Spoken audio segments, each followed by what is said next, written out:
हाल ही में हुए एमसीडी चुनाव से पहले जिस दिन मॉडल कोड ऑफ कंडक्ट लगना था, उससे एक दिन पहले देश के माननीय प्रधानमंत्री नरेंद्र मोदी जी ने दिल्ली में कालकाजी स्थित भूमिहीन कैंप के कुछ निवासियों को मकान के कागज दिए और उन्होंने कहा कि मैं ये वादा कर रहा हूं कि जिस तरह से मैंने इन 500 परिवारों को मकान के कागज दिए हैं, वैसे मैं दिल्ली में रहने वाले हर झुग्गी वाले को जहां झुग्गी है वहां पर मकान दूंगा।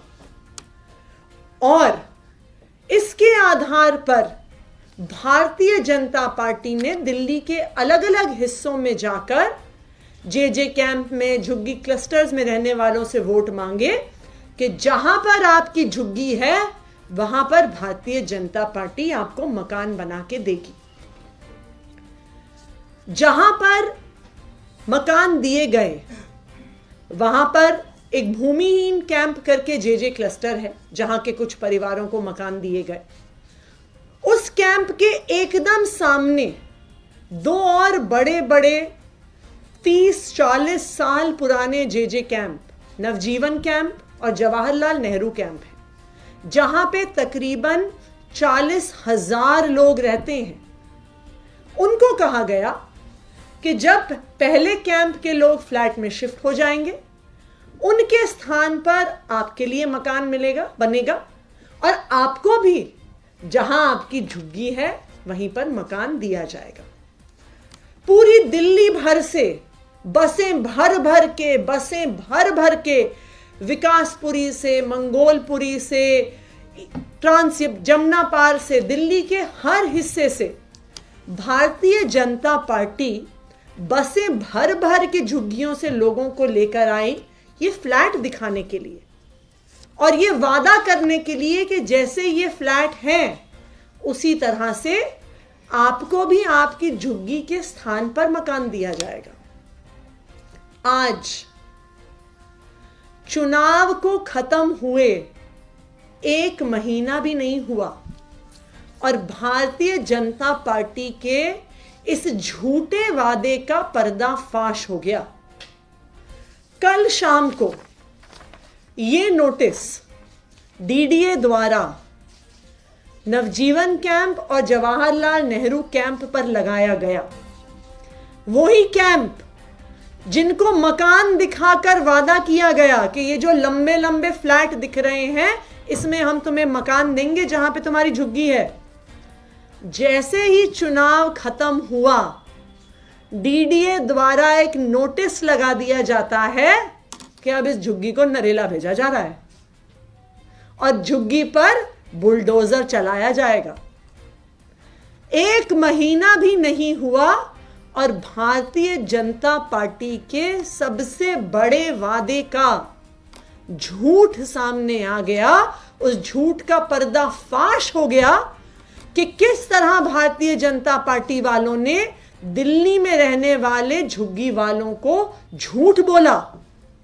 दिल्ली के अलग अलग हिस्सों से लोगों को बुलाकर झूठ बोला कि जहां आपकी झुग्गी है वहीं आपको मकान देंगे। और जैसे ही चुनाव खत्म हुआ, तुरंत डीडीए एक नोटिस लगा देती है कि आपको हम उठाकर नरेला फेंक देंगे और आपकी झुग्गी पे जैसे योगी आदित्यनाथ पूरी यूपी में बुलडोजर चला रहे हैं, जहां पे 40,000 लोग रहते हैं वहां पर बुलडोजर चला दिया जाएगा।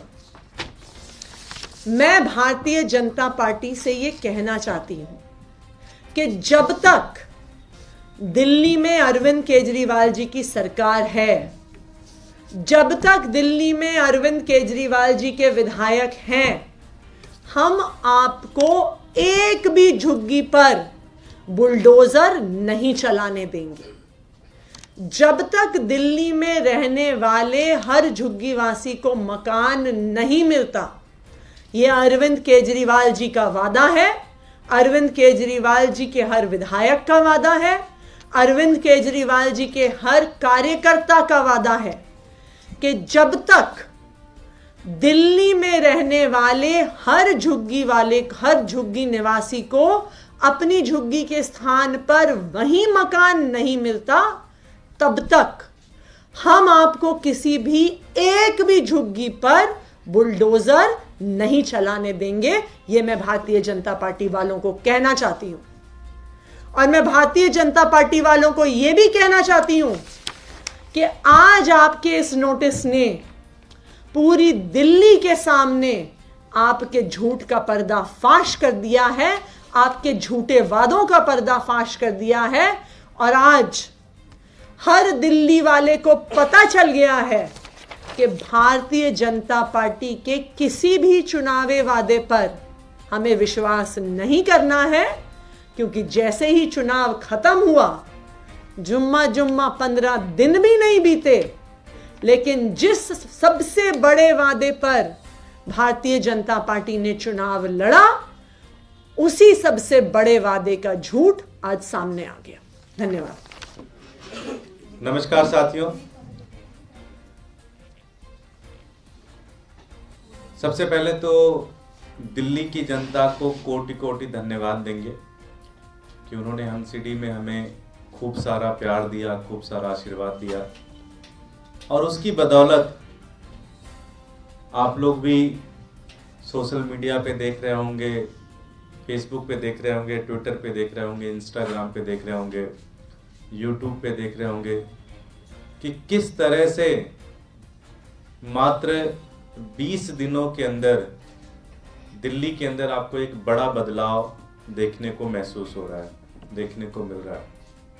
हर एक क्षेत्र के ऊपर, चाहे वो सफाई हो, चाहे वो एमसीडी से जुड़े हुए काम है, जैसे ट्री कटिंग है, हर तरफ हर क्षेत्र में आप देख रहे होंगे कि हो रहा है। जो इंटरनल रोड्स हैं उसके भी बनने का काम शुरू हो रहा है। बड़े बड़े ड्रेन्स जो कभी साफ नहीं होते थे और उसके पैसे हर बार खा लिए जाते थे, उन ड्रेन्स की भी सफाई आपको दिखने को मिल रही होगी। तो जिस भरोसे से दिल्ली की जनता ने आम आदमी पार्टी को वोट दिया, कहीं ना कहीं आम आदमी पार्टी के लोग दिन रात मेहनत करके, हमारे काउंसलर, हमारे कार्यकर्ता दिन रात मेहनत करके उस भरोसे के ऊपर खरे उतर रहे हैं। पिछले 15 साल भारतीय जनता पार्टी का शासन रहा। 20 दिन आम आदमी पार्टी की सरकार को बने हुए, और सच्चाई तो यह है कि अभी ऑफिशियली आप कह भी नहीं सकते कि सरकार बन गई, क्योंकि ना अभी शपथ ग्रहण हुआ है, ना मेयर का शपथ हुआ, ना डिप्टी मेयर चुने गए। लेकिन उसके बाद भी जबरदस्त तरीके से काम हो रहा है। मैं भी लगातार लोगों के बीच में रहता हूं, अधिकारियों से पूछता हूं। और सबसे खास बात क्या है कि एमसीडी के अधिकारियों में इतनी ज्यादा फुर्ती आ गई है, वो इतने एक्साइटेड हैं।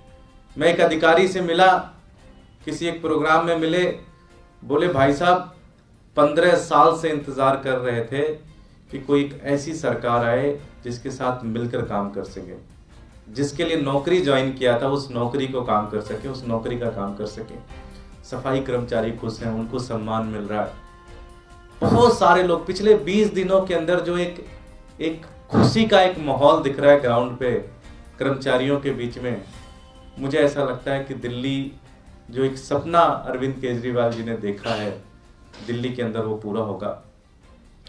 एक जिम्मेदार पॉलिटिकल पार्टी के नाते, और लोकतंत्र में जनता सबसे बड़ी होती है। जनता ने हमें वोट दिया, जनता ने हमें प्यार दिया, जनता ने हमें भरोसा दिया, जनता ने हमें चुनाव जिताया, तो हमारी भी एक जिम्मेदारी बनती है जनता के लिए। तो हम लोग कल से एक कैंपेन शुरू कर रहे हैं, जिसमें मीडिया के साथियों के माध्यम से 15 साल वर्सेस 3 हफ्ते का एक कैंपेन शुरू कर रहे हैं, जिसमें 15 साल के अंदर जो मेन की सेक्टर्स हैं एमसीडी के, चाहे वो सफाई हो, चाहे वो कर्मचारियों का मान सम्मान की बात हो, चाहे वो बड़े बड़े ड्रेनेज साफ करने की बात हो, इंटरनल रोड्स की बात हो, ट्री कटिंग की बात हो, और भी एमसीडी से रिलेटेड जो भी इश्यूज हैं, की सेक्टर्स पर हम आपको 3 हफ्ते में हमने जो काम करके दिखाया उसका अपडेट देंगे। 15 साल वर्सेस 3 हफ्ते। और मुझे कहने में कोई बड़ी बात नहीं लगती, कोई अतिशयोक्ति नहीं लगती कि उनका 15 साल इकट्ठा कर लो और हमारे 3 ही हफ्ते इकट्ठा कर लो। मुझे लगता है ये 3 हफ्ते भी हम भारी पड़ेंगे। आज अगर दिल्ली में स्वच्छता सर्वे हो जाए तो दिल्ली का सिर्फ ये 20 दिन के इम्पैक्ट में आप देखना, मात्र ये 20 दिन का इम्पैक्ट आपको स्वच्छता सर्वे पे दिखना स्टार्ट होगा। तो कल से हम लोग आम आदमी पार्टी एक कैंपेन शुरू कर रही है, 15 साल वर्सेस 3 हफ्ते, 15 साल बनाम 3 हफ्ते के काम की रिपोर्ट हम आप लोगों के बीच में कल से शुरू कर रहे हैं। की सेक्टर्स के ऊपर हम आपको लगातार अपडेट करते रहेंगे, मीडिया के साथियों को भी अपडेट करते रहेंगे, जनता को भी अपडेट करते रहेंगे।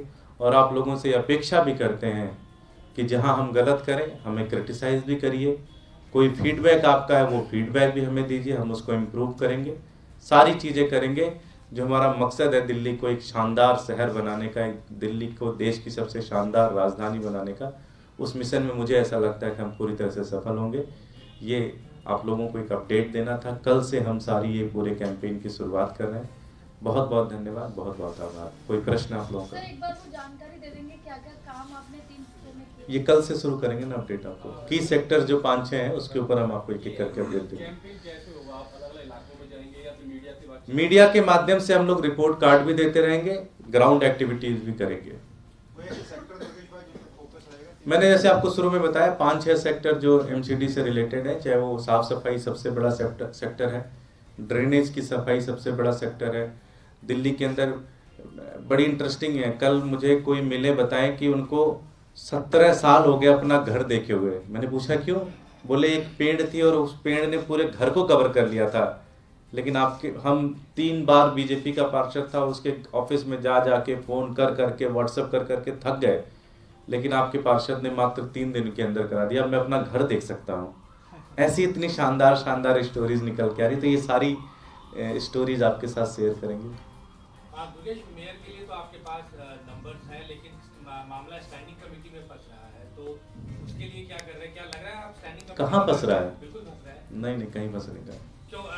जो रिजल्टमैन है, आप 6 तारीख को रिजल्ट देखिएगा ना, कुछ नहीं फंस रहा, सब एक शानदार हो रहा है।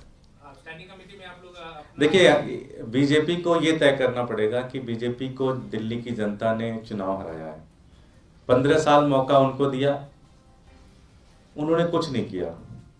मुझे ऐसा लगता है कि बीजेपी की एक नैतिक जिम्मेदारी बनती है कि वो 5 साल आम आदमी पार्टी को काम करने दें। अगर वो वही सारा खेल फिर से शुरू करेंगे कि पार्षद तोड़ो, पार्षद इधर से ले जाओ, पार्षद उधर ले जाओ, बात बनती नहीं है। एक मौका तो देना चाहिए काम करने के लिए, और दिल्ली की जनता भी यही अपेक्षा करती है। आज के इस महत्वपूर्ण कार्यक्रम में मंच पर उपस्थित श्री श्री श्री निर्मलानंद नाथ जी, महास्वामी जी पीठाधीश, आदि चुनचुनगिरी महासंस्थान मठ, कर्नाटक राज्य के लोकप्रिय मुख्यमंत्री श्री बसवराज बोम्बाई जी, हम सबके प्रिय नेता और पूर्व प्रधानमंत्री श्री HD देवगौड़ा जी, श्री प्रहलाद जोशी जी, श्री SD सोमशेखर जी, मांडिया दूध संघ के अध्यक्ष BR रामचंद्र जी,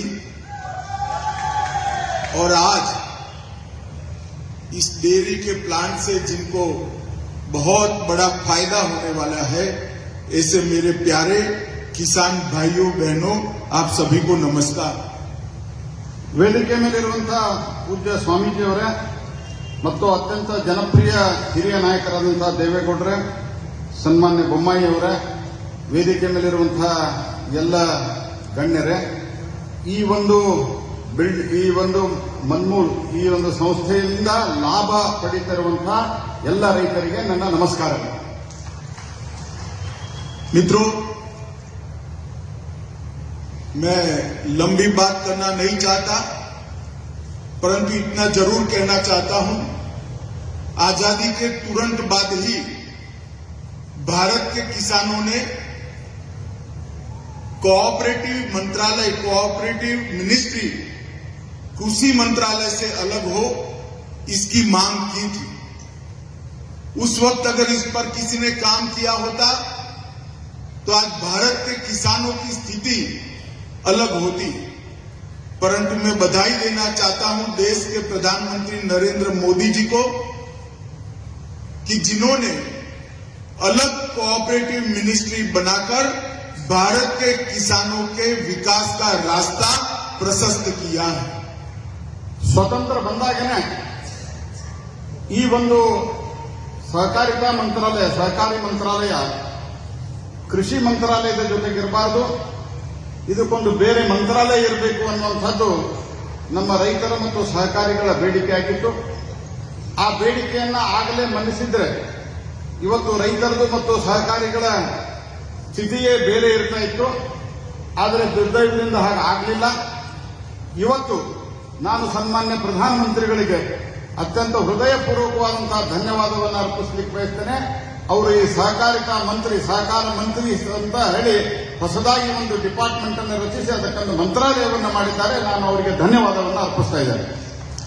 और आज मैं मांड्या मेगा डेयरी के उद्घाटन के मंच से देश भर के कोऑपरेटिव कार्यकर्ता को भी कहना चाहता हूं कि अब सहकारिता के साथ कोऑपरेटिव के साथ अन्याय नहीं होगा।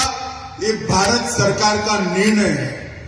ನಾನು ಮಂಡ್ಯ ಮೆಗಾ ಡೈರಿಯ ಈ ಒಂದು ವೇದಿಕೆಯಿಂದ ದೇಶದಲ್ಲಿರುವಂತಹ ಎಲ್ಲ ರೈತರಿಗೆ ಎಲ್ಲ ಸಹಕಾರಿಗಳಿಗೆ ಹೇಳಲಿಕ್ಕೆ ಬಯಸ್ತೇನೆ, ಇನ್ಮೇಲೆ ಸಹಕಾರಿಗಳಿಗೆ ಸಹಕಾರಿ ಸದಸ್ಯರಿಗೆ ಮತ್ತು ರೈತರಿಗೆ ಯಾವುದೇ ರೀತಿಯಾದಂತಹ ಅನ್ಯಾಯವನ್ನು ಆಗಲಿಕ್ಕೆ ನಾವು ಬಿಡೋದಿಲ್ಲ ಅನ್ನುವಂಥದ್ದನ್ನು ನಾನು ಸ್ಪಷ್ಟವಾಗಿ ಹೇಳಲಿಕ್ಕೆ ಬಯಸ್ತೇನೆ. मित्रों, आज ये मेगा डेयरी का जो उद्घाटन हुआ है इसमें सिविल वर्क 73 करोड़ 73 करोड़ का है, प्लांट एंड मशीनरी 188 करोड़ का है। टोटल 260 करोड़ की लागत से 10 lakh litre 10 lakh litre per day processing का प्लांट यहां स्थापित हुआ है और इसके अंदर आगे इसको 14 लाख पर डे ले जाने की क्षमता भी है। जब 10 लाख लीटर दूध 10 लाख लीटर मिल्क प्रोसेस होता है तो लाखों किसानों के घर में खुशहाली पहुंचती है। ಇವತ್ತು ಏನು ಈ ಮಂಡ್ಯ ಮೆಗಾ ಡೈರಿ ಉದ್ಘಾಟನೆ ಆಗಿದೆ, ಈ ಉದ್ಘಾಟನೆಯಲ್ಲಿ 73 ಕೋಟಿ ರೂಪಾಯಿ ಬಿಲ್ಡಿಂಗು, 183 ಕೋಟಿ ರೂಪಾಯಿ ಪ್ಲಾಂಟ್ ಅಂಡ್ ಮಷಿನರಿ, ಒಟ್ಟು 260 ಕೋಟಿ ರೂಪಾಯಿದಲ್ಲಿ ಈ ಒಂದು ಪ್ಲಾಂಟು ಮತ್ತು ಬಿಲ್ಡಿಂಗ್ ನಿರ್ಮಾಣ ಆಗಿದೆ. ಇದರಲ್ಲಿ ಪ್ರತಿ ದಿವಸ 10 ಲಕ್ಷ ಲೀಟರ್ ಹಾಲನ್ನ ಪ್ರೊಸೆಸ್ ಮಾಡುವಂತಹ ಒಂದು ವ್ಯವಸ್ಥೆ ಇದೆ. ಮುಂದಿನ ದಿವಸಗಳಲ್ಲಿ ಇದನ್ನ 14 ಲಕ್ಷ ಲೀಟರ್ ಮಾಡುವಂತಹ ಒಂದು ತೀರ್ಮಾನವನ್ನು ಅವರು ಮಾಡಿದ್ದಾರೆ.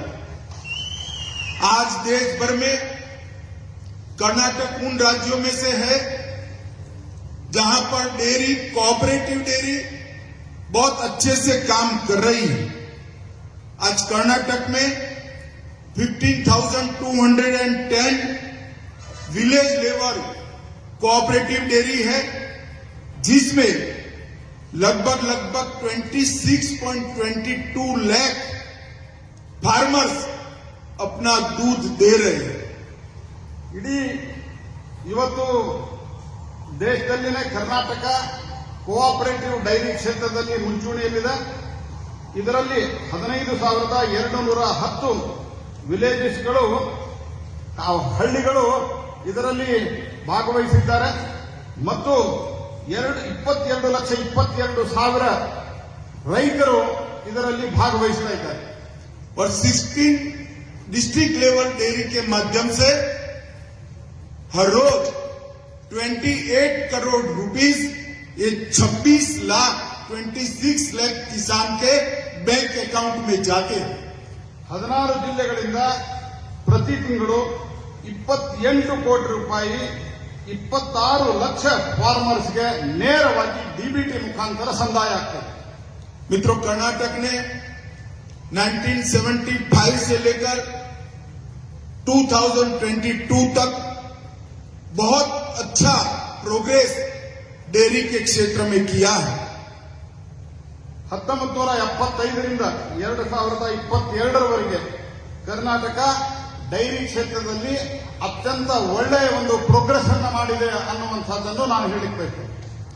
75 में 66,000 किलो मिल्क प्रोसेस किया जाता था, इसकी जगह आज 82 लाख किलो मिल्क प्रतिदिन प्रोसेस किया जाता है. 75ರಲ್ಲಿ 66 ಕಿಲೋ ಲೀಟರ್ ಪ್ರೊಸೆಸ್ ಅನ್ನ ಮಾಡ್ತಾ ಇದ್ರೆ ಈಗ 82 ಲಕ್ಷ ಕಿಲೋ ಲೀಟರ್ ಪ್ರೊಸೆಸ್ ಅನ್ನ ಮಾಡ್ತಾ ಇದ್ದಾರೆ. और मिल्क फेडरेशन का टर्नओवर सिर्फ एन्युअली 4 करोड़ रुपीस था, आज वो बढ़कर 25,000 करोड़ रुपीस हुआ. ಮಿಲ್ಕ್ ಫೆಡರೇಷನ್ ಆವಾಗ 4 ಕೋಟಿ ರೂಪಾಯಿ ಟರ್ನ್ ಓವರ್ ಇದ್ರೆ ಇವತ್ತು 25 ಲಕ್ಷ ರೂಪಾಯಿ ಟರ್ನ್ ಓವರ್ ಇವತ್ತು ಇದೆ.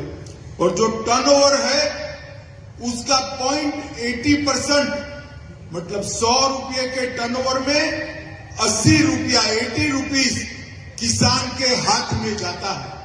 100 ರೂಪಾಯಿ ಟರ್ನ್ ಓವರ್ ಇದ್ರೆ ವಹಿವಾಟಿದ್ರೆ ಅದರಲ್ಲಿ 80 ರೂಪಾಯಿ ರೈತನ ಕೈಗೆ ಹೋಗ್ತಾ ಇದೆ ಅನ್ನುವಂಥದ್ದು ಮಹತ್ವದ ಸಂಗತಿ. मित्रों, आज मैं ऐसे प्रदेश से आता हूं जहां पर इस श्वेत क्रांति ने किसानों की किस्मत बदल दी है. ನಾನು ಇಂಥ ಪ್ರದೇಶದಿಂದ ಬರ್ತೀನಿ. ಈ ರೀತಿಯ ಪ್ಲಾಂಟ್ಗಳು ನಮ್ಮ ರೈತರ ಒಟ್ಟು ಪರಿಸ್ಥಿತಿಯನ್ನೇ ಬದಲಾವಣೆ ಮಾಡಿದ್ದಾರೆ. लगभग 36 लाख महिलाओं को सालाना 60,000 करोड़ रुपया अमूल के माध्यम से उनके बैंक अकाउंट में मिलता है. 36 ಲಕ್ಷ ನಮ್ಮ ರೈತರಿಗೆ ಬ್ಯಾಂಕ್ ಅಕೌಂಟ್ ಮೂಲಕ ಅಮೂಲದ ಮೂಲಕ ಅವರಿಗೆ ದುಡ್ಡು ಮುಟ್ತದೆ. कर्नाटक ने भी बहुत अच्छा काम किया है, मगर कर्नाटक के सभी किसान भाइयों बहनों को मैं आश्वस्त करना चाहता हूं कि अमूल, नंदिनी दोनों इकट्ठा होकर कर्नाटक के हर गांव में प्राइमरी डेयरी हो, इस दिशा में काम करेंगे. और 3 साल में कर्नाटक में एक भी गांव ऐसा नहीं होगा जहां पर प्राइमरी डेयरी नहीं होगी. ಕರ್ನಾಟಕವು ಬಹಳ ಒಳ್ಳೆ ಕೆಲಸ ಮಾಡ್ತಾ ಇದೆ. ಆದರೆ ಅಮೂಲು, ಕರ್ನಾಟಕದ ನಂದಿನಿ ಒಟ್ಟಿಗೆ ಕೆಲಸ ಮಾಡಿದರೆ ಇಡೀ ಕರ್ನಾಟಕದ ಎಲ್ಲ ಊರುಗಳಲ್ಲಿ, ಎಲ್ಲ ಜಿಲ್ಲೆಗಳಲ್ಲಿ, ಎಲ್ಲ ಹಳ್ಳಿಗಳಲ್ಲಿ ನಾವು ಈ ಪ್ರೈಮರಿ ಡೇರಿಯನ್ನ ನಾವು ಸ್ಥಾಪಿಸಬಹುದು. ಅದರಿಂದ ರೈತರಿಗೆ ಬಹಳ ಒಳ್ಳೆಯದಾಗಿದೆ. और हमने तय किया है कि आने वाले 3 साल में देश की हर पंचायत में प्राइमरी डेयरी की स्थापना एनडीडीबी और भारत सरकार का सहकार मंत्रालय करेंगे. और इसके लिए हमने पूरी 3 साल की कार्य योजना तैयार कर ली है. ನಾವು ನಿರ್ಣಯ ಮಾಡಿದ್ದೇವೆ, ಎನ್ಡಿಡಿಬಿ ಮೂಲಕ, ನ್ಯಾಷನಲ್ ಡೈರಿ ಡೆವಲಪ್ಮೆಂಟ್ ಪ್ರೋಗ್ರಾಮ್ ಒಂದು ಸಂಸ್ಥೆಯ ಮೂಲಕ ಪ್ರತಿಯೊಂದು ಪಂಚಾಯಿತಿಯಲ್ಲಿ ನಾವು ಒಂದು ಪ್ರೈಮರಿ ಡೈರಿಯನ್ನ ಸ್ಥಾಪಿಸಬೇಕು ಅನ್ನುವಂತಹ ತೀರ್ಮಾನವನ್ನು ನಾವು ಮಾಡಿದ್ದೇವೆ. तो देश भर में 2 lakh primary dairy at village level हम 3 साल के अंदर बनाएंगे. और इसके माध्यम से देश भर के किसानों को श्वेत क्रांति के साथ जोड़कर भारत दूध के क्षेत्र में बड़ा निर्यातक बनेगा. ನಾವು 2 ಲಕ್ಷ ಪ್ರೈಮರಿ ಡೈರಿಯನ್ನ ನಿರ್ಮಾಣ ಮಾಡುವುದರ ಮೂಲಕ ಇಡೀ ದೇಶದಿಂದ ನಾವು ಹಾಲನ್ನ ಎಕ್ಸ್ಪೋರ್ಟ್ ಮಾಡುವಂತಹ ಒಂದು ಸ್ಥಿತಿಯನ್ನು ನಿರ್ಮಾಣ ಮಾಡಲಿಕ್ಕೆ ಈಗಾಗಲೇ ತೀರ್ಮಾನವನ್ನು ಕೈಗೊಂಡಿದ್ದಾರೆ. और मैं आज कर्नाटक मिल्क फेडरेशन को ये भी कहने आया हूं कि आपको टेक्निकल सपोर्ट, आपको कोऑपरेटिव सेक्टर का सपोर्ट और अमूल की सारी कार्य पद्धति का सपोर्ट उपलब्ध कराया जाएगा. आपको जिस प्रकार की जरूरियात है वो सभी प्रकार की जरूरियात भारत सरकार के कोऑपरेटिव मिनिस्ट्री के माध्यम से करने के लिए हम तैयार हैं. गुजरात और कर्नाटक दोनों साथ में मिलकर पूरे देश के अंदर दूध उत्पादन करने वाले किसान भाइयों के कल्याण के लिए बहुत अच्छा काम कर सकते हैं। ನಾನು ಇವತ್ತು ಇಲ್ಲೇ ಹೇಳಿಕೆ ಬಂದಿದ್ದೇನೆ. ಕರ್ನಾಟಕ, ಗುಜರಾತದ ಅಮೂಲು ಮತ್ತು ಕರ್ನಾಟಕ ನಾವು ಒಟ್ಟಿಗೆ ಸೇರಿ ಇವತ್ತು ಒಟ್ಟಾರೆ ಹಾಲು ಉತ್ಪಾದಕಕ್ಕೆ ಏನು ಸಹಕಾರ ಬೇಕು, ಕೋಆಪರೇಟಿವ್ಗೆ ಏನು ಸಹಕಾರ ಬೇಕು, ಆ ಎಲ್ಲ ಸಹಕಾರವನ್ನ ನಾವು ಕೊಡ್ತೇವೆ. ಮತ್ತು ನನ್ನ ಮಂತ್ರಾಲಯ ಅಂದ್ರೆ ಕೋಆಪರೇಟಿವ್ ಮಂತ್ರಾಲಯ ಇದಕ್ಕೆ ಬೇಕಾದಂತಹ ಎಲ್ಲಾ ಫೆಸಿಲಿಟೇಷನ್ ಅನ್ನು ನಾವು ಮಾಡ್ತೀವಿ ಅನ್ನುವಂತಹ ಮಾತನ್ನು ನಾನು ಹೇಳ್ತೇನೆ. मैं मुंबई सरकार को भी बहुत बहुत अभिनंदन देना चाहता हूं कि पर लीटर 5 रुपया डीबीटी के माध्यम से वर्ष में 1250 करोड़ रुपया 1250 करोड़ रुपया सीधा किसान के बैंक अकाउंट में भेजकर दूध का उत्पादन करने वाले किसानों को उन्होंने बहुत बड़ी मदद की है. ನಾನು ಬೊಮ್ಮಾಯಿ ಸರ್ಕಾರಕ್ಕೂ ಅಭಿನಂದನೆಯನ್ನ ಸಲ್ಲಿಸಲಿಕ್ಕೆ ಬಯಸ್ತೀನಿ. ಪ್ರತಿ ತಿಂಗಳು 1250 ಕೋಟಿ ರೂಪಾಯಿಯನ್ನ ನೇರವಾಗಿ ಡಿಬಿಟಿ ಮೂಲಕ ರೈತರ ಖಾತೆಗಳಿಗೆ ಟ್ರಾನ್ಸ್ಫರ್ ಮಾಡುವುದರ ಮೂಲಕ ಹಾಲು ಉತ್ಪಾದನೆಯಲ್ಲಿ ಒಂದು ಮಹಾ ಕ್ರಾಂತಿಯನ್ನ ಮಾಡಿದ್ದಾರೆ.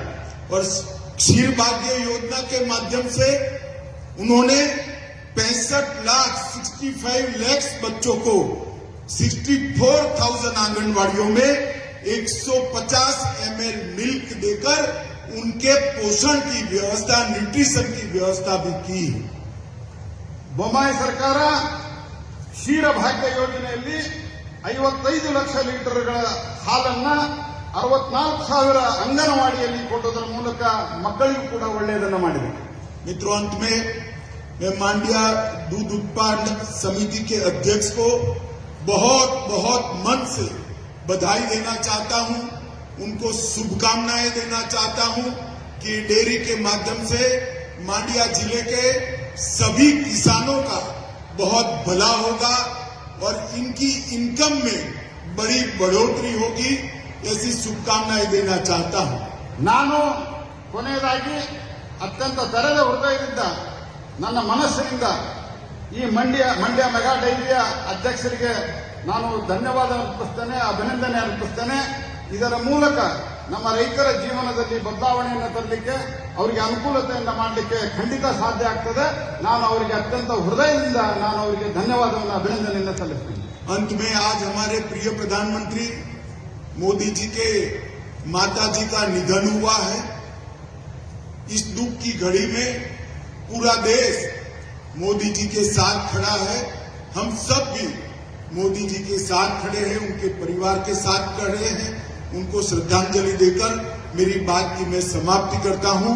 वंदे मातरम.